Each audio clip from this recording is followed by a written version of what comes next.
Die ding is wat tussen jou en 'n beter lewe staan, is om te glo dat dit moontlik is. Die Bybel sê by God is alles moontlik. Jy moet dit net glo. Dit beteken nie die lewe gaan altyd maklik wees nie. Dit beteken nie jy hoef uitdagings alleen te trotseer nie. Miskien is jy ook ouer as 60 en wonder jy of dit te laat is om met iets nie te begin. Wel ek is en ek het. Miskien bekommer jy oor jou finansies.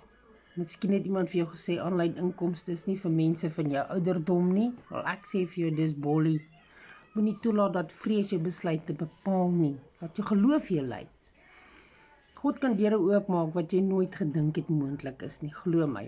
Hy kan jou moed gee om die eerste stap te neem en die krag om aan te hou. As jy bid vir 'n beter toekoms, wees bereid om op te tree wanneer die geleenthede oor jou pad kom. Moenie wegkyk nie. Ek bou aanlyn inkomste van die huis af en as jy wil weet hoe ek dit doen, stuur vir my boodskap en ek deel dit graag met jou. Onthou, by God is alles moontlik.